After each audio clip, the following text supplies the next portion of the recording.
Bonjour, ici Micheline Langlois sur Odyssée Radio.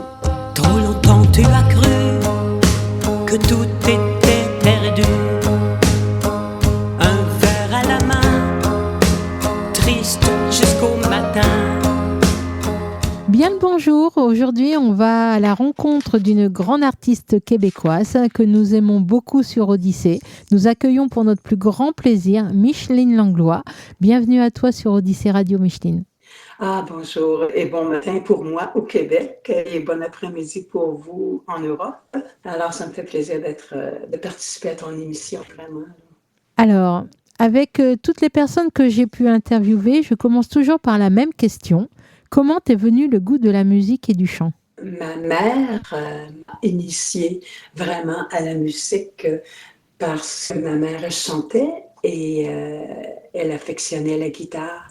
Donc, c'est avec ma mère que j'ai découvert que je pouvais chanter, que j'avais le goût de la musique et de jouer du piano et de la guitare. C'est vraiment avec ma petite maman, vraiment. Quels sont les plus beaux souvenirs de ton enfance?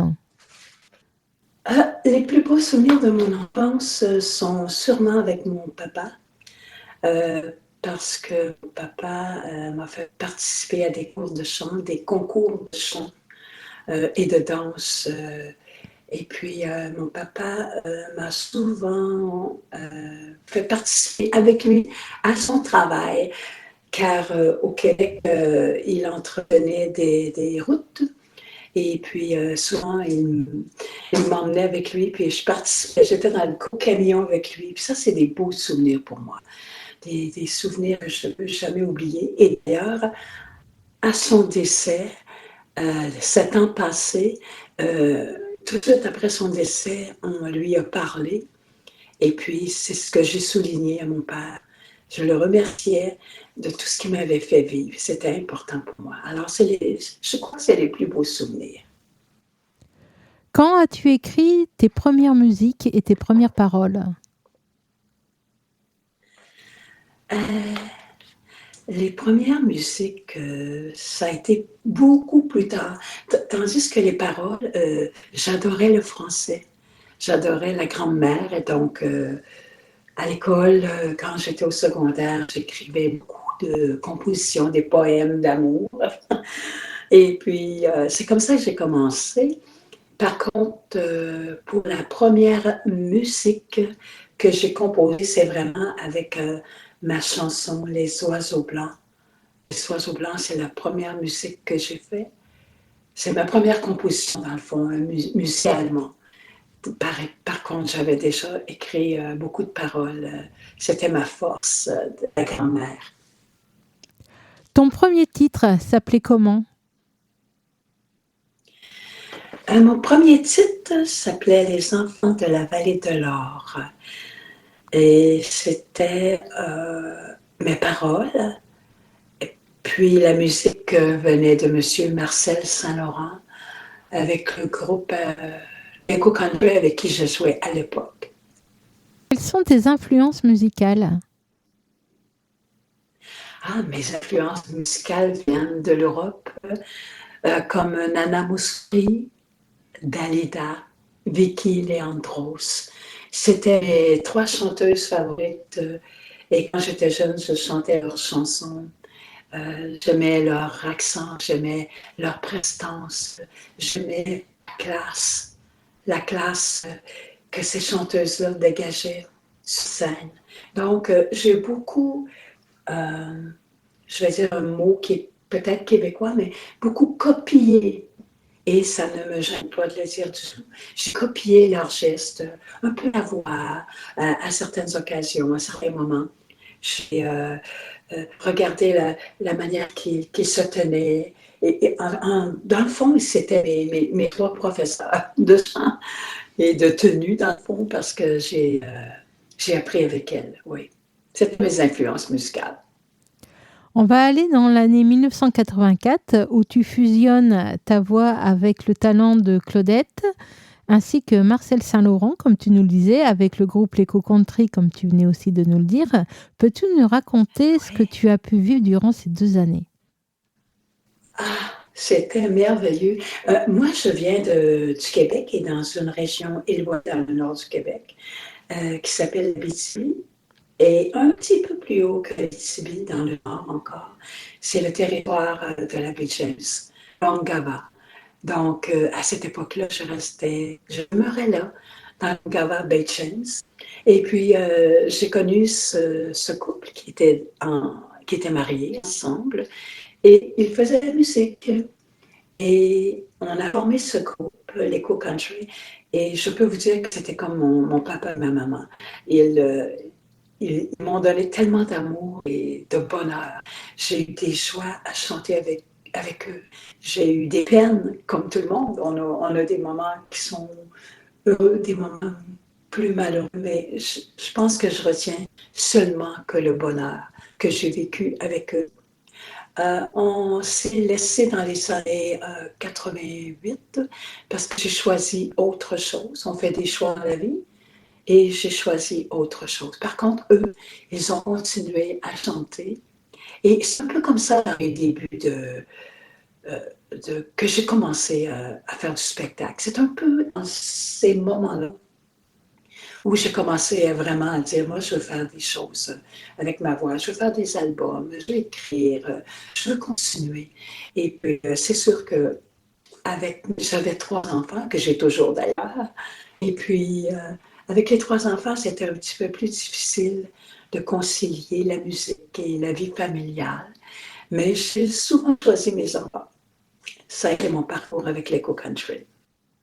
On va aller en 1986, on va continuer ton parcours. Tu graves ton talent d'auteur et ta voix sur un 45 tours intitulé Adieu mon amour, ma vie et Les enfants de la vallée d'or, donc ta première composition, avec la musique de Marcel Laurent, bien sûr. Ce 45 tours t'ouvrira les portes métropolitaines et les émissions de télé. Peux-tu nous partager ce moment de vie avec nous? Oui, alors j'ai enregistré mon premier 45 tours. À l'époque, c'était en 1986. On gravait encore notre voix sur des disques, des 45 tours, des longs jeux. Et puis, j'ai eu la chance de faire un 45 tours qui s'appelait Les enfants de la vallée de l'Or. Oui, exactement. Et la musique appartenait à M. Saint-Laurent et les paroles appartenaient à moi-même. Donc, on a fait ça ensemble. Et puis, j'ai fait graver des petits 45 tours. Et j'ai appliqué pour passer à la télévision métropolitaine de Montréal, du Québec. Et puis, je suis allée chanter Les enfants de la vallée de l'Or. Et cette apparition à la télévision m'a ouvert les portes pour d'autres choses. Alors, j'ai chanté avec des grands du Québec. C'était toujours un peu dans le milieu country pop. Moi, j'appelle du country pop. C'est un genre de musique western, mais je ne sais pas comment vous le décrire. C'est un peu comme du Schlager autrichien ou allemand. Et puis, j'ai participé ensuite à des émissions locales de télévision, de radio. Ça m'ouvre beaucoup les portes. C'est pourquoi j'ai choisi de déménager avec mes 3 enfants. Je suis partie de l'Abitibi pour aller demeurer dans la région de Montréal. Alors, c'est sûr qu'avec ce 45 tours, j'ai pu profiter de belles occasions et j'ai raté des belles occasions aussi, mais ça fait partie de mon cheminement de vie.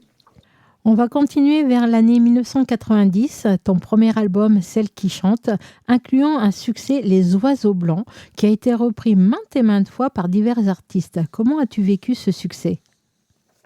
Oui, Les Oiseaux Blancs, premièrement, quand j'ai écrit ma première chanson, que je faisais la musique et les paroles, je vais te dire, Aline, que ma chanson, elle était, comment je pourrais expliquer, je fus inspirée par une force intérieure qui m'a aidée à écrire cette chanson-là. Premièrement, c'était en l'honneur de mon grand-papa maternel sur le côté de ma mère. Et puis, cette chanson-là explique ma jeunesse quand je suis petite et que mon grand-père arrivait à la maison et puis il est décédé à l'âge de 54 ans. d'un arrêt cardiaque. Donc, j'ai pas eu la chance de grandir avec mon grand-papa. Et puis, c'est comme ça que j'ai écrit cette chanson-là. Quand je dis grand-papa, ne t'en va pas, je veux grandir avec toi. J'avais la certitude que ça pouvait faire un succès au Québec. J'avais la certitude, j'avais une petite voix intérieure qui venait me dire Micheline, cette chanson-là, tu vas aller loin avec cette chanson-là. Mais pour vivre le succès, oui, je l'ai vécu un peu dans diverses régions du Québec, mais beaucoup d'artistes l'ont repris. Donc, c'est sûr que ça m'a fait plaisir. Ça fait toujours plaisir que quelqu'un reprenne nos chansons. Il y a déjà Mme Julie Darèche, qui était très populaire au Québec, qui l'a repris et qui a fait connaître encore plus. Moi, je l'avais popularisée dans les années 90. Et puis, elle l'a fait dans les années 2000. Donc, sous une autre version. Donc, non, ça m'a donné un plus. Et puis, c'est comme une belle carte d'affaires pour moi. J'ai pu me présenter ensuite avec la joie et le bonheur de dire que j'étais l'auteur-compositeur de cette chanson. Donc, c'est sûr que, en restant humble, toujours, je suis fière de moi. Je suis fière de cette chanson. C'est comme ça que je l'ai vécue. En 1993, l'album Douce Mélodie, qui te vaudra une belle nomination. Veux-tu nous en parler et quel était ce prix? Oui, après Les Oiseaux Blancs, 3 ans plus tard, j'ai réécrit. Et puis, c'est là que j'ai pensé, oui, même, j'ai programmé, je pourrais dire, que j'étais capable de me rendre jusqu'à la nomination pour recevoir un prix. Donc, mon album Douce Mélodie a été vraiment bien accueilli par les radios. Et puis, ma chanson Douce Mélodie tournait beaucoup pendant des semaines entières. Et c'est là que je suis allée en nomination à la disque. La disque, c'est comment je pourrais t'expliquer? C'est un gala québécois où tous les artistes se rencontrent et il y a des nominations pour le rock, le country, le jazz. Et moi, j'étais dans la catégorie country. Et puis, je n'ai pas gagné. Mais juste le fait d'être présente, d'être là en nomination, pour moi, c'était déjà un grand pas. Et dans mon cœur, j'avais gagné quand même. Donc, c'est sûr que si j'avais remporté le prix numéro 1 au Québec, ça, ma carrière aurait été autrement. Ça, j'ai bien compris. Quand je comprenais aussi que j'étais une maman et que j'avais des jeunes adolescents et que je me devais, en premier lieu, je me devais ma première profession qui était maman. Donc, j'ai accepté d'être deuxième. C'est correct aussi. Et puis, ça m'a fait connaître encore un peu plus. Et mes chansons tournaient à la radio et j'ai vendu des albums. Et puis, j'étais fière. C'est sûr qu'avec le premier prix, j'aurais été waouh! J'aurais probablement explosé à quelque part. Mais la vie a fait que c'était pas ça à l'époque. Et puis, j'ai accepté avec amour. Il faut accepter. Donc, non, c'est comme ça que ça s'est passé. En 2005, suite à la catastrophe de l'ouragan Katrina, tu as écrit un nouvel album intitulé Louisiane, qui est devenu un succès. Comment t'est venue l'inspiration de cet album? Nous raconter son histoire, son parcours. Oui, d'accord. Alors, je vais revenir dans le temps un peu. En 1998, j'ai fait des choix de laisser le Canada et d'aller habiter en Floride. Et j'ai parcouru la Floride, j'ai chanté en anglais, en français, j'ai fait des beaux spectacles et j'ai décidé d'écrire un autre album parce que déjà, ça faisait quelques années et plus que je n'avais pas écrit. Et qu'est-ce qui est arrivé, c'est que j'ai décidé d'écrire un autre album et je l'ai appelé Louisiane parce que l'ouragan Katrina était passé par la Floride.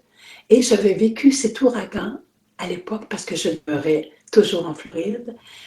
Et j'ai vu le désastre en Louisiane, dans le golfe du Mexique. J'ai vu ce que l'ouragan avait fait et c'était tellement horrible que ma voix intérieure m'a poussée à écrire la chanson Louisiane. Et après, j'ai envoyé l'album en Louisiane sur le côté francophone, parce qu'il y a encore des francophones en Louisiane à l'époque, en 2005. Et c'est comme ça que Louisiane est devenue un succès en Louisiane. Et je suis allée chanter 2 fois, à 2 reprises, en Louisiane. Et ça m'a fait chaud au cœur. Je pense que c'est encore mieux qu'un trophée. Je voyais des gens qui parlaient encore français, qui avaient subi tellement de peine dans leur vie à cause de tout ce qui s'était passé dans les années antérieures avec la déportation des gens, avec la région d'Haïti, la région du Canada, le Nouveau-Brunswick et tout. Mais ces gens-là parlaient encore français. Donc, j'ai eu tellement une belle liaison avec ces gens-là. Donc, c'est comme ça qu'est arrivé le succès louisien. On va continuer en 2013 où tu enregistres un nouvel album intitulé Mille carats sous le nom de Michel Romance. Pourquoi Michel Romance? Oui, parce que cet album fut enregistré en Europe, en Autriche, tout précisément à Vienne. Et mon nom, nous, on l'a fait vraiment pour l'Europe. Vraiment, cet album-là était fait pour l'Europe. Et mon nom, Micheline Langlois, pour l'Europe, Micheline aux États-Unis, Micheline, c'était traduit comme on va dire en anglais, un tire, un pneu, parce qu'on dit les pneus Michelin, mais en anglais, Micheline, c'est mon nom, mais ça veut dire un pneu. Et puis, en Europe, mon nom, Micheline, avait une autre signification, mais souvent, les gens m'appelaient Michel. Alors, c'est pour ça qu'on a pris Michel pour l'Europe, romance, parce que je chantais de la romance. Mais ça m'allait bien, c'était bien correct avec moi. C'est sûr qu'au Québec, les gens ont eu un petit peu plus de difficulté à saisir que c'était Micheline Langlois. Mais non, c'était bien pour l'Europe parce que j'ai eu la chance de tourner en Europe, en Autriche, en Allemagne, en Suisse même. J'ai enregistré des chansons en allemand, en grec, en anglais, en espagnol et en français. Disons que je me suis gâtée avec cet album-là. J'ai travaillé avec aussi M. Peter Fivagar, qui était le band leader de Falco, le chanteur international qui a popularisé Rock Me Amadeus. Et puis, j'ai travaillé avec lui sur cet album. Donc, j'ai vraiment un son européen et cet album, je l'ai adoré. C'est sûr que au Québec, ça a été un petit peu plus difficile pour les gens, comme je te dis, qu'ils puissent s'adapter à cette nouvelle réalité. Mais cet album-là est vraiment pour l'Europe. Pourquoi Mille carats? Quel trésor cachent tes chansons? Ah oui, Mille carats, c'est M. Peter Fivagar qui l'a écrit en allemand. Et puis, quand j'ai reçu cette chanson-là, je ne voulais pas le faire parce que j'ai dit, moi, je ne sais pas. Oui, j'avais écouté beaucoup d'allemand quand j'étais jeune, beaucoup de grec et tout, mais je me disais, je ne suis pas rendue là, je ne suis pas capable de chanter ce genre de chanson-là. Puis, en fin de compte, on le fait quand même. C'était Tausend Karat en allemand, mais en studio, j'ai décidé que je la traduisais en français. Donc, ça s'appelait Mille carats.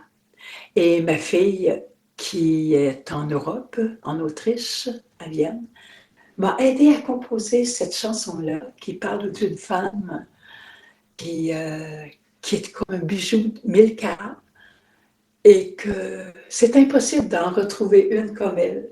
Donc, c'est une histoire un peu farfelue, mais très comique. Et puis, je chantais souvent Milkara, et puis les femmes s'identifiaient un peu parce qu'on est des petits trésors cachés souvent. Et puis, c'est ça, c'est un peu l'histoire de Milkara. Dans cet album, quel est le titre qui te tient le plus à cœur? C'est sûr que Pont du Peace and Love. Pont du Peace and Love a été enregistré en Europe. Et quand j'ai écrit cette chanson-là, je suis retournée dans le passé, dans les années Peace and Love. Et puis, c'est une chanson qui me tient vraiment, vraiment à cœur. J'aime le beat, j'aime la dynamique de cette chanson-là, j'aime l'histoire, j'aime la manière dont elle est enregistrée, les sons, j'aime la guitare. C'est ça. Après Les Oiseaux Blancs, c'est ma deuxième favorite, Pont du Pissarra, qui est sur l'album Milkara. Oui. En 2022, l'écriture t'inspire et tu crées de nouvelles compositions qui donneront naissance à ton 5e album, S'aimer pour toujours.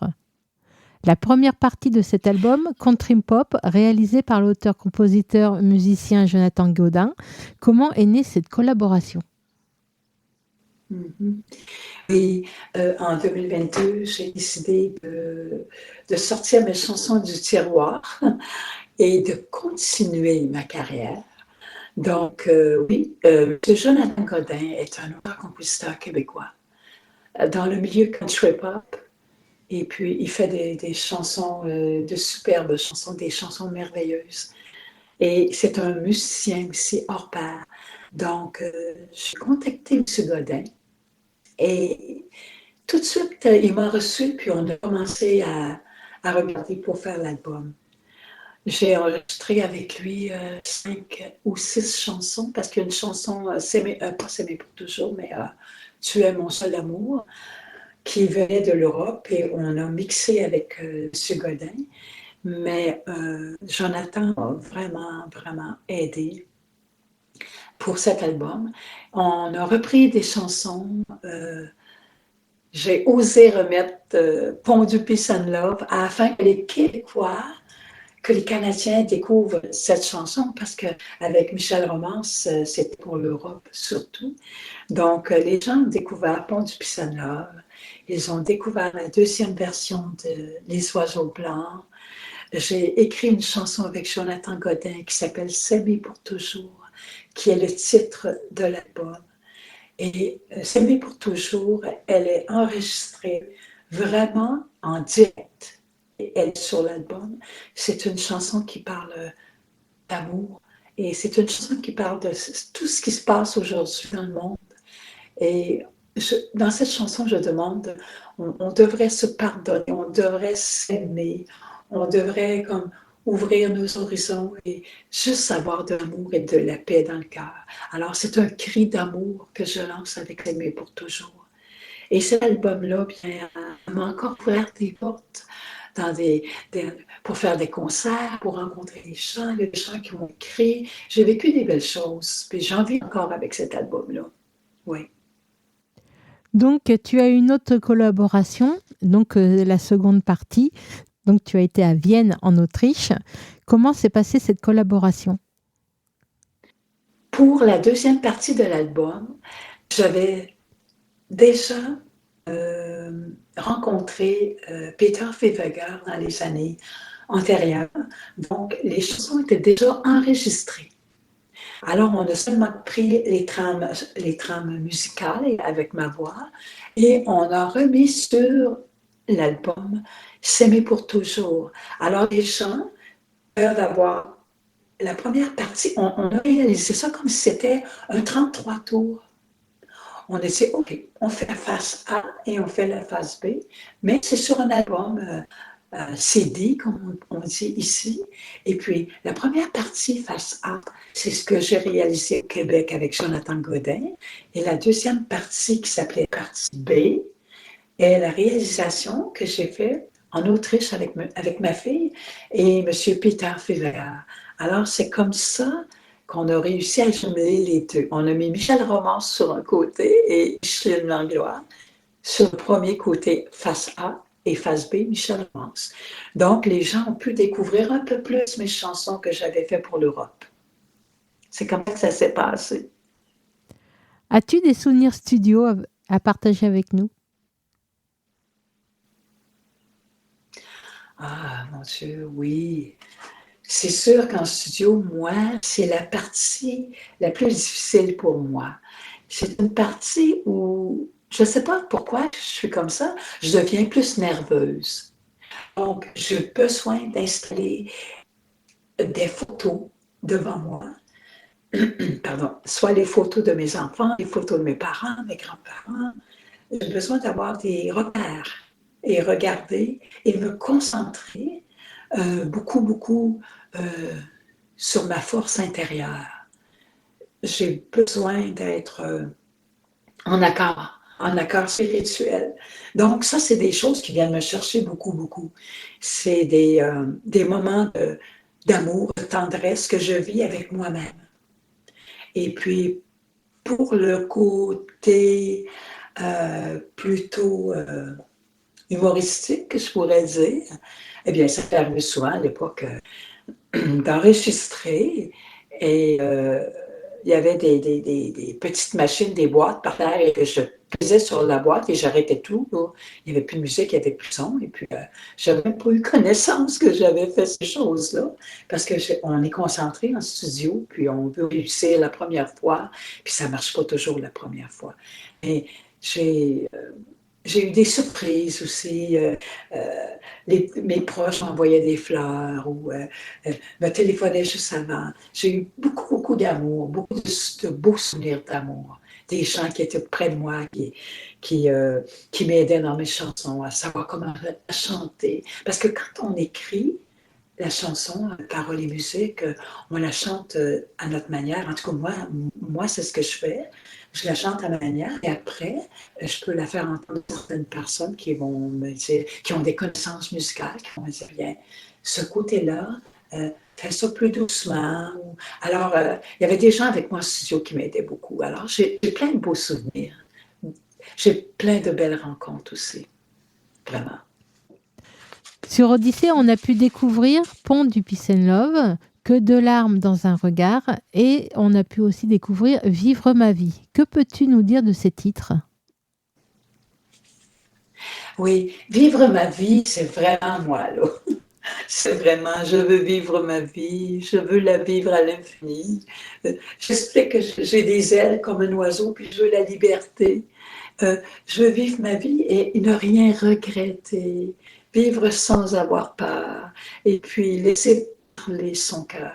C'est comme ça que je vois la vie. Alors, je l'ai mis en chanson, vivre ma vie. Je ne veux rien regretter. Peu importe nos décisions, je ne veux rien regretter. Parce que je crois que dans la vie, notre cheminement intérieur, spirituel, provient de nos choix aussi. Les moins bons choix, les meilleurs et les mauvais. Tout ça réuni ensemble, ça fait qu'on évolue, qu'on devient meilleur et plus grand.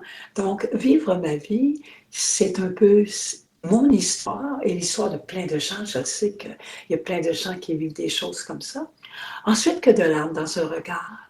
Que de larmes dans un regard, c'est mon fils qui, à l'époque, mon fils Pierre-Luc, qui, à l'époque, avait 16 ans, qui a écrit la musique.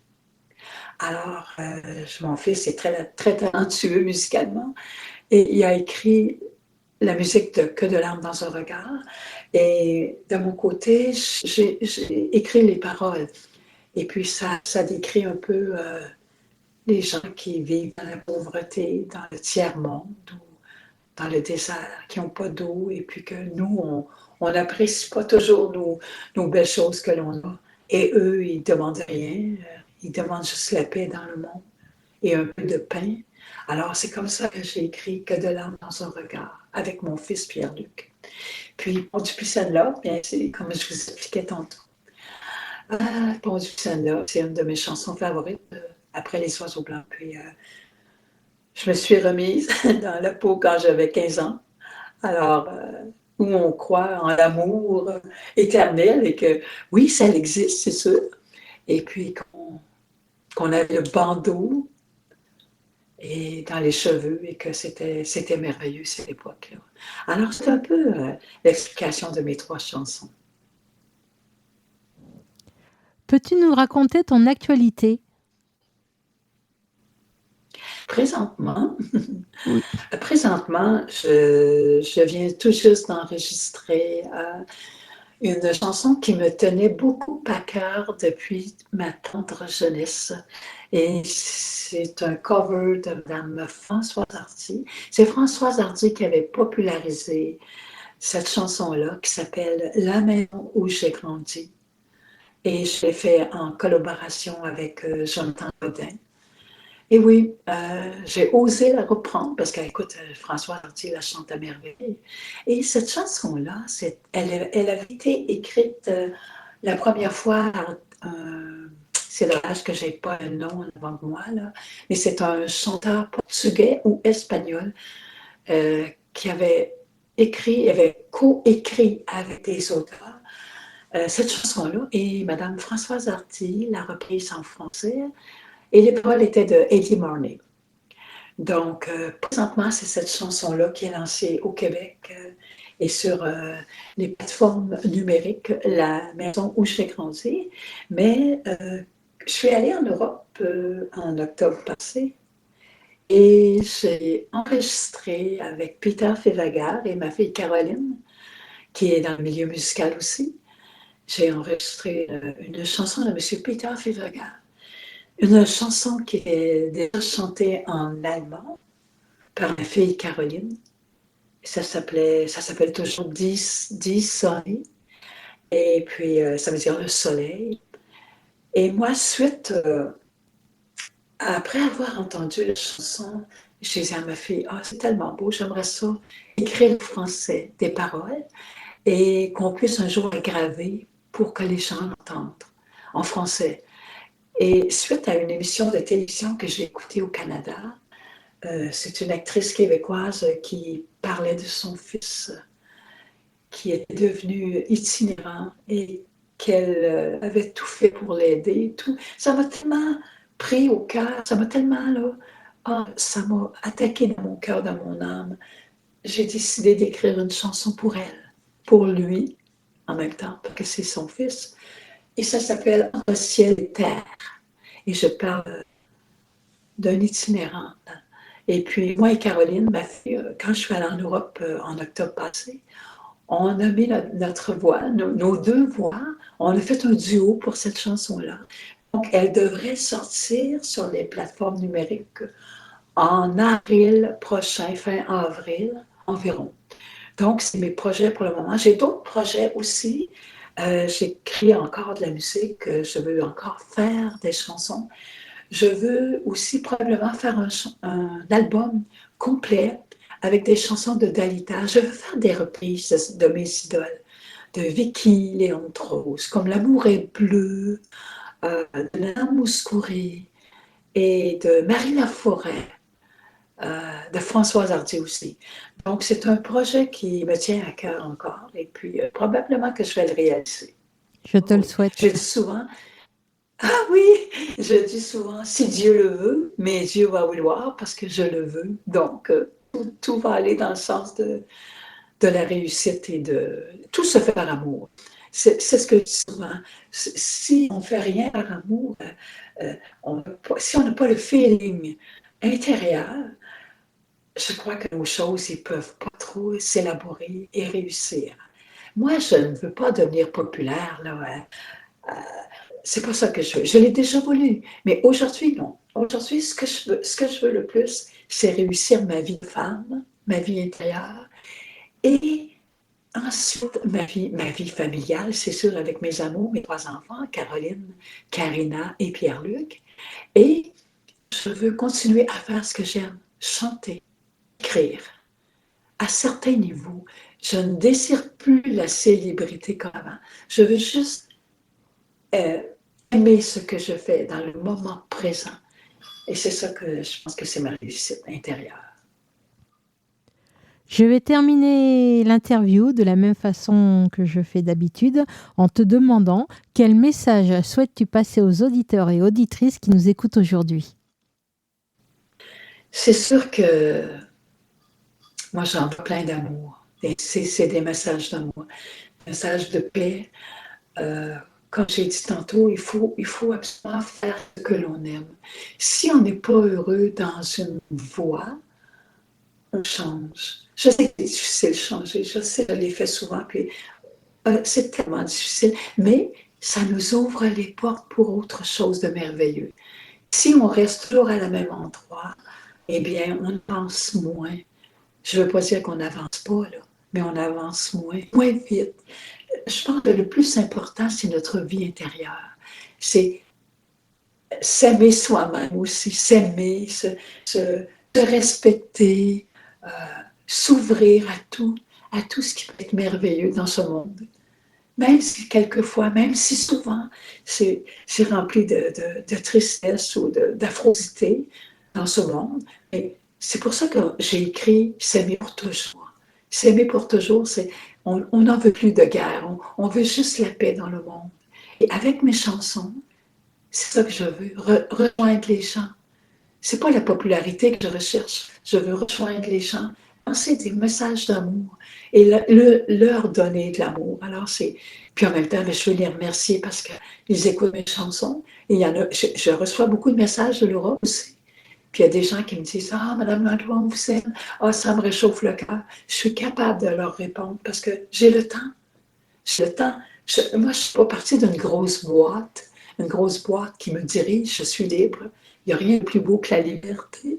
Donc, j'ai le temps. Je prends le temps de leur répondre. Je prends le temps de les lire. Je prends le temps d'aimer ce qu'ils me disent. Sinon, si je me prends pour une autre personne, il n'y a rien qui va aller, parce que même les gens vont le sentir. Donc, être soi-même, puis apprécier la vie chaque jour. Et les remercier parce qu'ils écoutent mes chansons, comme j'ai dit un peu. C'est important, c'est vraiment important. C'est l'amour qui nous unit, c'est tout.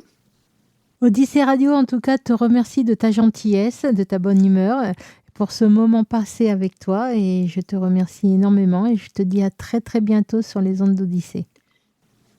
Merci beaucoup, ça me fait tellement plaisir. Merci. À bientôt, au revoir Micheline. Au revoir, merci beaucoup.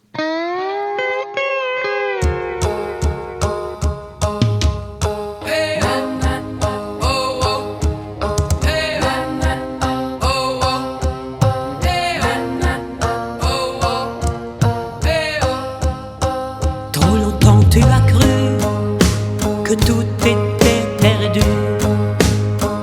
Un verre à la main, triste jusqu'au matin. Les jours sont trop courts, les nuits presque sans fin.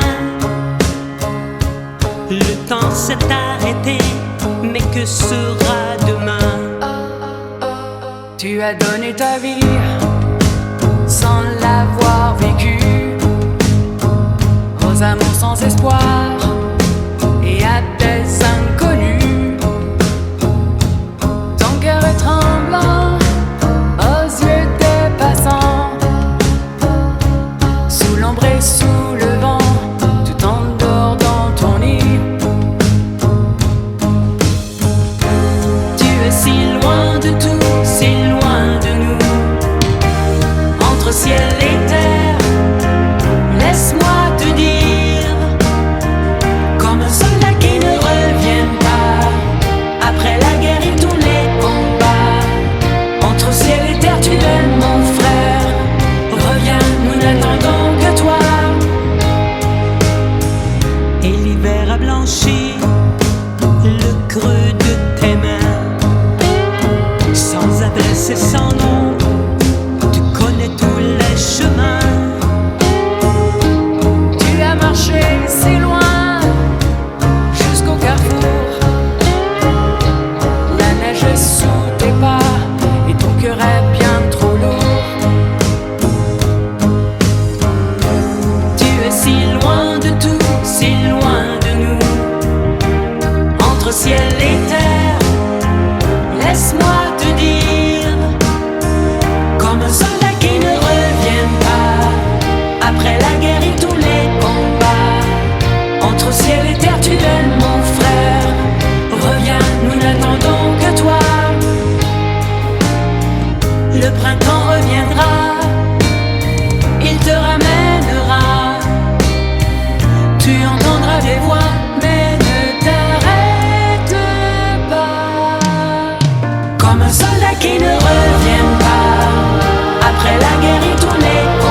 Entre ciel et terre, tu es mon frère.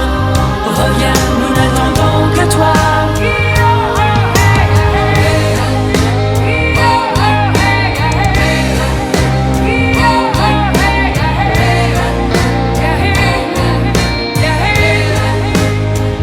Comme un soldat qui ne revient pas après la guerre et tous les combats.